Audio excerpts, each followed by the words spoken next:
राजनेता कहें या गौ सेवक, किसान नेता कहें या समाज सेवक, हर क्षेत्र में अपनी अलग पहचान रखने वाले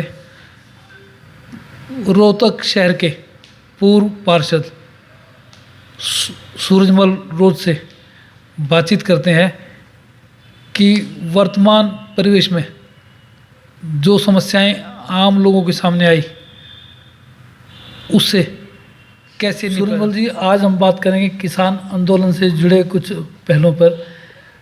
सरकार ने किसान आंदोलन की नींव पिछले दरवाजे से 3 कृषि कानून पास करके रखी और जब किसानों का मुखर रूप देखा तो करीब 380 दिन बाद उसी आंदोलन को प्रधानमंत्री ने पिछले दरवाजे से वापस ले लिया।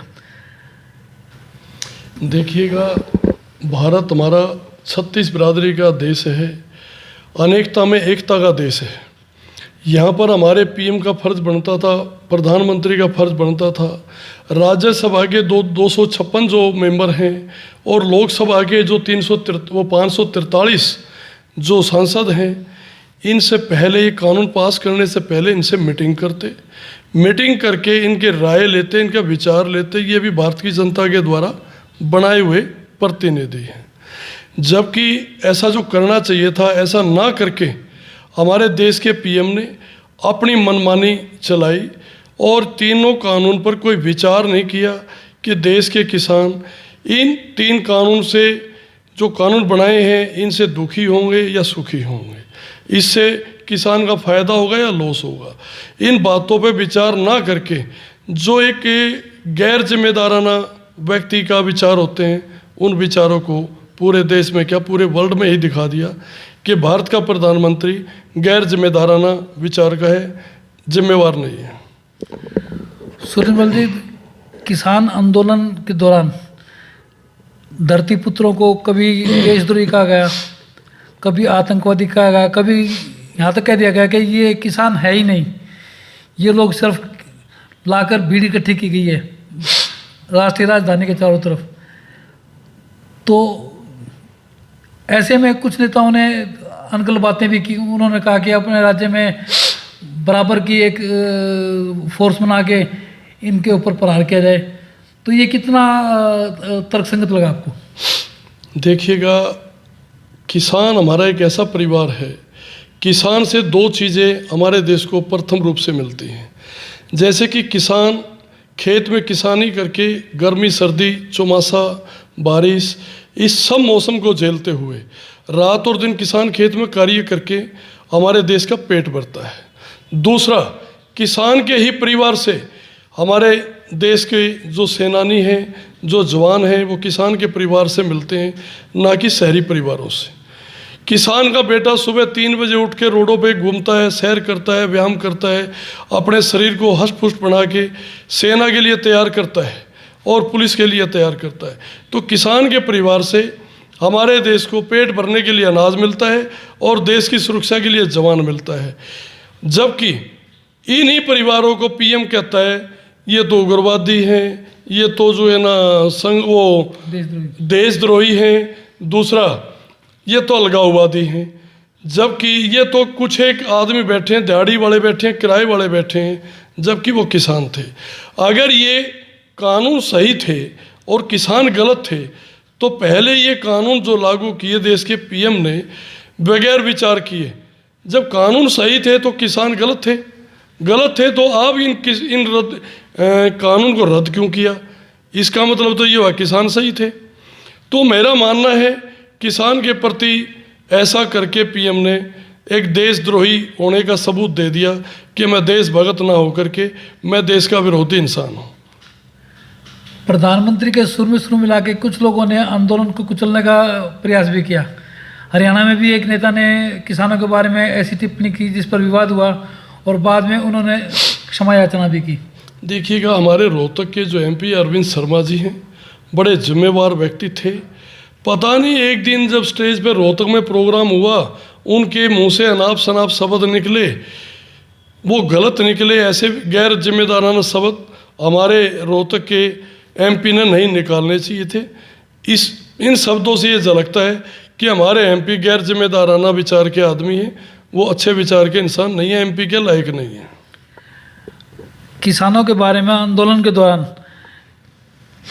प्रदेश के एक जिम्मेवार नेता ने तो यहाँ तक कह दिया कि गांव में लठ रख लो और जब ये लोग आएँ तो इन पर बराबर का प्रहार करो। प्रहार करने का मतलब क्या था? किसान आंदोलन को कुचलना या किसानों को कुचलना? देखिएगा, हरियाणा, पंजाब, हिंदुस्तान के हर स्टेट के किसान टिकरी बॉर्डर, सिंगू बॉर्डर, दिल्ली के चारों तरफ बैठे हुए थे और बड़े शांतिपूर्ण से सद्विचारों से वो बैठे हुए थे। ना कि किसानों ने किसी को कोई सेध किया, ना किसी का लॉस किया। गांधीवादी विचारों से किसान बैठे हुए थे और किसानों के साथ कहीं पर तो जो है ना लेडीज़ों के मुकदमे बनाए, कहीं जो है ना अड़ोस पड़ोस में झगड़ा करने के वो केस बनाए। मेरे ख्याल में तो 1 लाख के करीब देश में किसानों पर मुकदमे बनाए गए।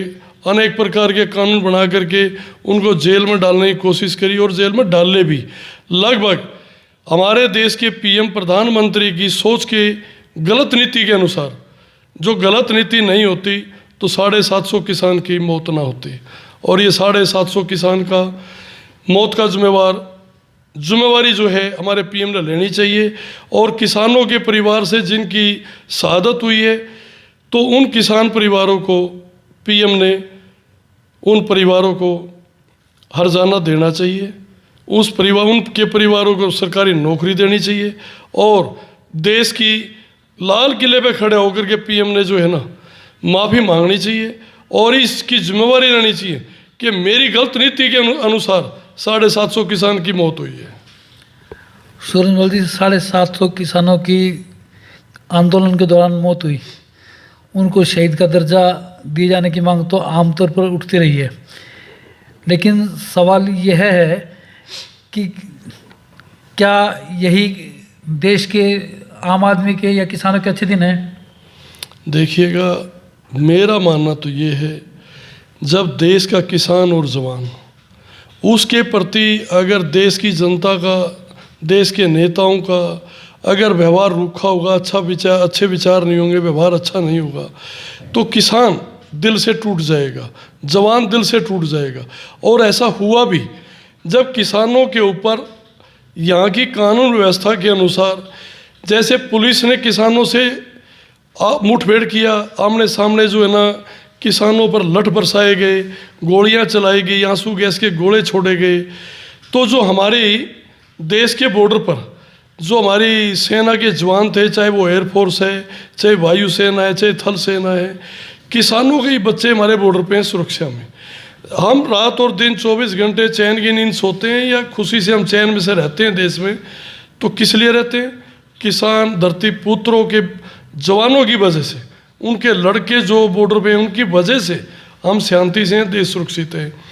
हमारे देश में जब यहाँ किसानों पर लठ बरसाए जाते थे तो हमारे बॉर्डर पर जवान किसान के पुत्र दुखी होते थे, उनका दिल दुखी होता था। और ये देश के अंदर ये तो समय रहते हमारे देश के पीएम ने अपने 3 कानून ये वापस ले लिया, अपनी गलती को महसूस कर लिया, गलती का एहसास कर लिया, नहीं तो देश में बगावत हो सकती थी। प्रधानमंत्री के सुर में सुर मिला के कुछ नेता तो किसान आंदोलन को कुचलने के लिए अपने अपने राज्य में तैयारी कर चुके थे, लेकिन जैसे ही प्रधानमंत्री ने 3 कृषि कानून वापस लेने की घोषणा की, उन नेताओं के भी सुर बदल गए और वो प्रधानमंत्री के कानून वापस लेने के निर्णय को भी स्वागत करने लगे। देखिएगा, पहले यही विधायक, राज्यसभा मेंबर या सांसद ये बोलते थे कि मोदी है तो संभव है, मोदी है तो संभव है। जो पीएम ने किया वो कानून अच्छे बनाए हैं, ये अलगाववादी हैं, ये उग्रवादी हैं, ये आंदोलनकारी हैं किसान। अनेक प्रकार के ब्लेम इनके पीछे लगाए गए, अनेक प्रकार के किसानों को सर्टिफिकेट दिए कि ये तो उग्रवादी हैं, जबकि ऐसा नहीं था। ठीक है। और मैं अपने सैनी साहब को एक ही बात बताना चाहूँगा, जो ये एमपी हैं, विधायक हैं, राज्यसभा मेंबर हैं, ये सभी चाटुकार हैं, ना कि ये एमपी और विधायक हैं, देश सेवक नहीं है, ये अपने पेट के सेवक हैं। सूरजमल जी, गौ सेवा से आपका पुराना नाता रहा है। जो सरकार फिल वक्त देश में है, प्रदेश में है।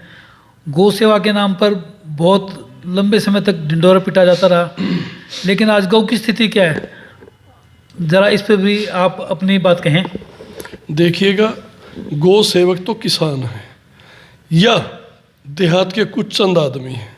ये भारतीय जनता पार्टी के या आरएसएस के जो लोग हैं, ये तो अपना ही पेट भरने के लिए लोगों के यहाँ, किसी के यहाँ नाश्ता, किसी के यहाँ रोटी, किसी के यहाँ लंच, ये तो स्वयं मांग के खाने वाले आदमी हैं। ये गाय को कहाँ से खिलाएंगे? जब जो आदमी कहते हैं, देश का पीएम कहता है बेटी बचाओ बेटी पढ़ाओ और स्वच्छता अभियान, स्वच्छता के नाम पे खा रहे हैं, देश को लूट के खा चुके हैं। बेटी पढ़ाओ बेटी बचाओ, ये इनका नारा सब झूठा है, ढोंग है, ड्रामेबाज लोग हैं ये। अगर बेटी से इनको प्यार होता, औरत से प्यार होता, नारी शक्ति से इनको प्यार होता, तो पीएम जो है ना अपनी नारी को छोड़ के क्यों भागता? इन्होंने कोई गौशाला नहीं खुलवाई, कोई गौ की पेंशन नहीं की। हाँ, रिकॉर्ड में जरूर इन्होंने कानून बनाया है और रिकॉर्ड में ही ये माल को हजम कर जाते, खा जाते हैं। गौ सेवा कोई नहीं करते, ये झूठे हैं। हरियाणा में गौ सेवा आयोग का गठन किया गया, लेकिन उसके बावजूद गोवंश आज भी सड़कों पर लाचार घूम रहा है। इस बारे में सरकार ने कारगर कदम क्यों नहीं उठाए? देखिएगा, एक संपूर्ण नाम का व्यक्ति जो कि रिश्ते में मेरा भांजा लगता था और सोंदी गांव में झज्जर डिस्ट्रिक्ट है, वो गाड़ी से उतरा, दो खागड़ आपस में सांड लड़ रहे थे और जैसे ही हमारा भांजा गाड़ी से उतरा, सांडों ने अपनी लड़ाई छोड़ दी और उसको बीच में ले लिया। एक सांड ने सींग लगा के उसको ऊपर उछाल दिया और वो नीचे पड़ के सिर ब्रेन हेमरेज होकर मर गया। हजारों व्यक्ति ऐसे हैं जो देश के अंदर इन गौओं की टक्कर से एक्सीडेंट होकर के रात को या दिन में सांड के द्वारा टक्कर मारने से हजारों व्यक्ति हर महीने मर रहे हैं। और सांड और गौशाला में नहीं है, गौ रक्षक स्थान पे नहीं है। महंगाई की जाए तो पिछले 7-7.5 वर्षों में जो सरकार अच्छे दिन का वायदा करती थी, कई गुना बढ़ गई है। आम नागरिक की हालत यह है कि उसे 2 वक्त की रोटी भी मैसर नहीं हो पा रही। क्या कहेंगे? देखिएगा, मैं अपने आदरणीय भाई को एक बात बताना चाहूँगा।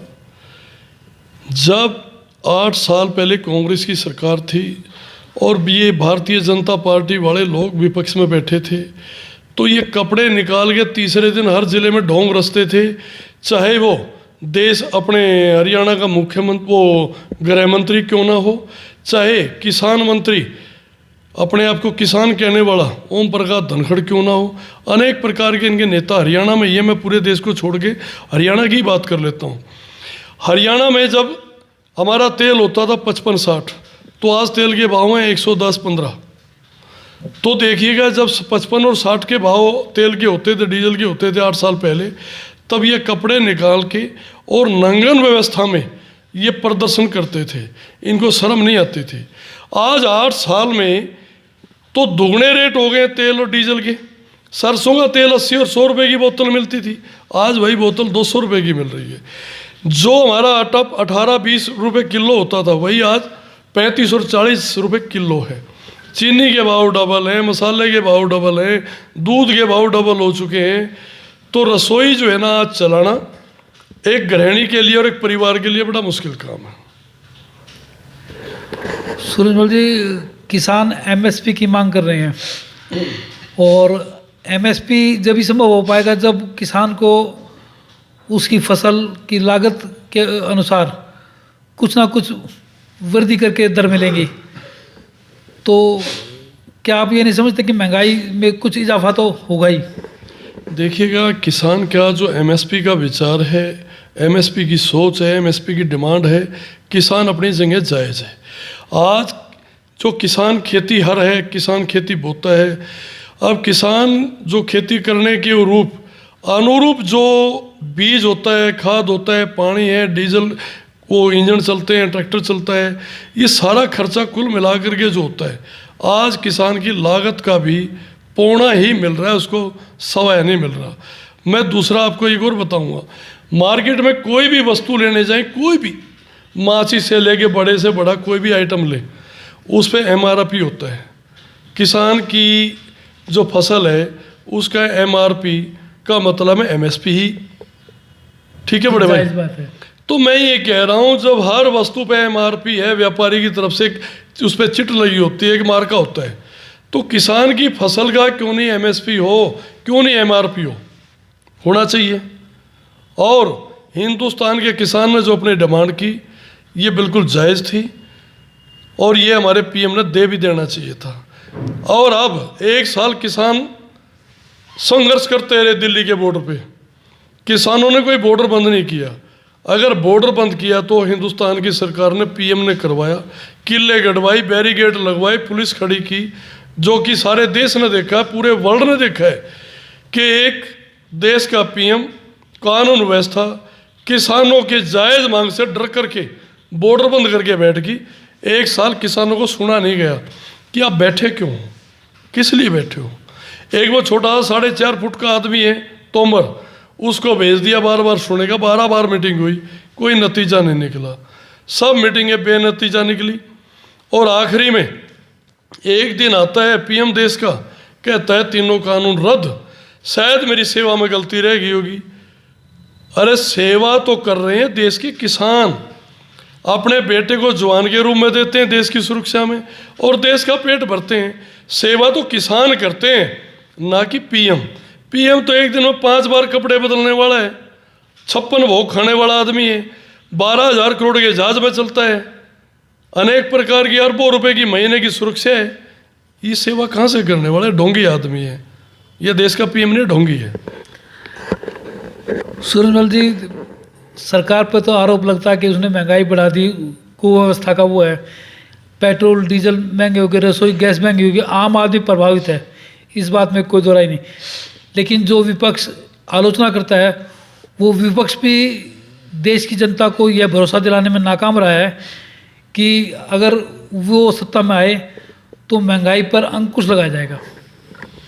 देखिएगा, कहीं ना कहीं जब देश का एक पीएम बनाते हैं, स्टेट का एक सीएम बनाते हैं, एरिया का एक विधायक बनाते हैं, एरिया का एक सांसद बनाते हैं, उससे एक उम्मीद करती है जनता, किसी भी देश की है, एक जनता उम्मीद लेती है राजा से कि हम फलां को राजा बनाएंगे, फलां को अपना प्रधान बनाएंगे, वो हमारी सुनेगा, हमारी जायज़ मांगे करेगा, हमारे प्रति सोचेगा क्या गलत और क्या ठीक है।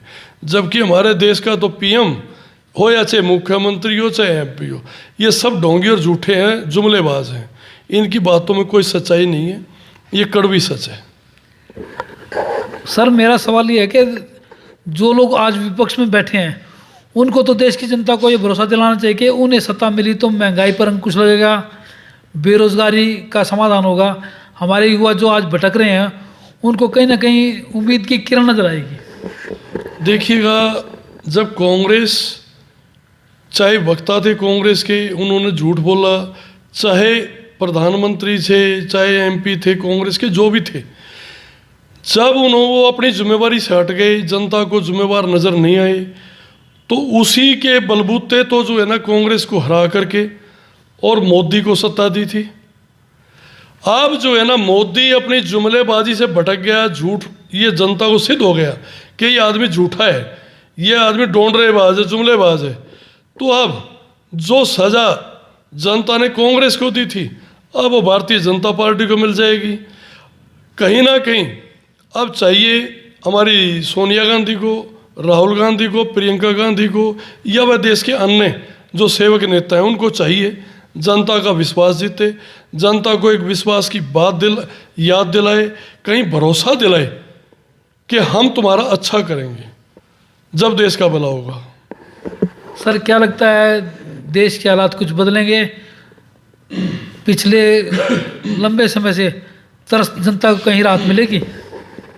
देखिएगा, लगभग भारत को आज़ाद हुए 70 साल हो गए। इन 70 सालों में लगभग जो है ना 42-43 साल कांग्रेस का राज रहा है। जब देश में एक सुई भी नहीं बनती थी, वो भी ब्रिटेन और इंग्लैंड से आती थी। तो देखिएगा 70 साल में से 42 साल कांग्रेस कह रहे हैं, 42 साल में से आप 8 साल का हिसाब लगा लो, 8 साल में तो डबल होता है हर चीज़ का भाव। और 42 साल में जो भाव बढ़े हैं, रेट हुआ है, MRP बना है 42 साल में हर वस्तु का, वो तो उसका डबल 8 साल में हो गया। तो कांग्रेस का राज आप समझ सकते हो अच्छा रहा या बीजेपी का रहा। मेरा मानना है देश हित में कहीं ना कहीं कांग्रेस अच्छी रही है, चाहे वो मशीनरी के कारखाने लगाए, चाहे जहाज़ बनाने के कारखाने लगाए, चाहे मोटर गाड़ी बनाने के कारखाने लगाए, चाहे किसान के पुर्जे ट्रैक्टर वगैरह बनाने की फैक्ट्रियां लगाई, और चाहे रोड बनाए, जो भी देश का मैप, जो भी विकास हुआ वो कांग्रेस के राज में हुआ। 8 साल बीजेपी ने तो ढोंडरेबाजी और जुमलेबाजी में निकाल दिए, लोगों को भकाने में निकाल दिए, आपस में भाई से भाई को लड़वाया, कभी मुसलमान को हिंदू को लड़वा दिया और कभी किसान को और अदर भाई को लड़वा दिया। मेरा मानना ये है ये लोग देश के हित के नहीं हो सकते। कांग्रेस पार्टी जो हमारे देश में सत्तासीन रही, उनका कार्यकाल जो 42 साल का देखते हैं बनाम 8 साल देखते हैं, तो मेरा मानना है कांग्रेस का समय देश हित में रहा, देश की प्रगति में रहा। ये जो जुमलेबाज लोगों के 8 साल हैं ये हमारे देश का नाश करने में गुजरे हैं, हमारे देश का अहित करने में गुजरे हैं। एक आखिरी सवाल, किसान आंदोलन समाप्त हो गया, किसान घरों को लौटने लगे हैं, लेकिन 5 राज्यों में अगले वर्ष चुनाव होने वाले हैं, उन चुनावों पर इस आंदोलन का क्या असर रहेगा? देखिएगा 3 कानून हमारे देश के PM ने लाद दिए थे, हमारे को ज़बरदस्ती डाल दिए थे। कोई कहता है भाई साहब आप भूखे हो रोटी खा लो, वो बंदा कह रहा है यार मैं भूखा ही नहीं, मेरे को भूख नहीं, मैं रोटी नहीं खा रहा, ये कह रहे हैं ज़बरदस्ती ठूस रहे हैं, नहीं खानी पड़ेगी। ये तीनों कानून PM ने गलत बनाए थे, 100% गलत थे। अब जो ये 3 कानून रद्द करने का जो आश्वासन दिया है, वो जो साइन हुए हैं, जो भी हुआ है, ये सारा 5 राज्यों को, मेन खास करके यूपी को लेकर के संज्ञान में रखते हुए कि हमारा अगर यूपी हाथ से चला जाएगा, 5 स्टेट हाथ से चले जाएंगे तो हमारी सत्ता हाथों से छिन जाएगी और हमें विपक्ष में बैठना पड़ेगा।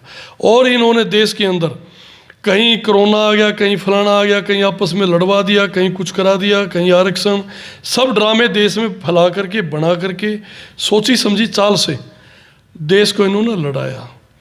तो मेरा मानना है इन सब ड्रामों के पीछे अनाप शनाप तरीके से अनेक प्रकार के घोटाले मिलेंगे इनके।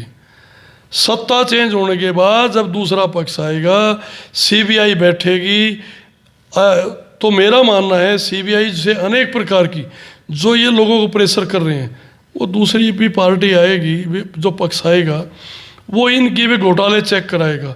मेरा मानना ये देश को लूटे मिलेंगे, ये देश में इन्होंने कुछ नहीं छोड़ रखा। रेल इन्होंने बेच दिया, एयरपोर्ट इन्होंने बेच दिया, GT रोड हाईवे इन्होंने बेच दिए, सब कुछ तो इन्होंने बेच दिया, इन्होंने कुछ नहीं छोड़ा। ये तो 2-3 आदमी के हाथों बिके हुए हैं, चाहे वो अडानी है चाहे अंबानी है, ये गुलाम हैं 2-3 व्यापारियों के, ना कि देश भगत हैं। देश के PM की जो कुर्सी है उसकी मर्यादा को छोड़ के ये तो 2-3 व्यापारियों की नौकरी कर रहे हैं। सूरजमल जी, उत्तर प्रदेश की आपने बात की, उत्तर प्रदेश का इतिहास है कि वहाँ पे एक मुख्यमंत्री बन गया, वो अगली योजना में सत्ता प्राप्त नहीं करता, तो ऐसे में किसान आंदोलन और प्रभावी अपना रुख दिखाएगा।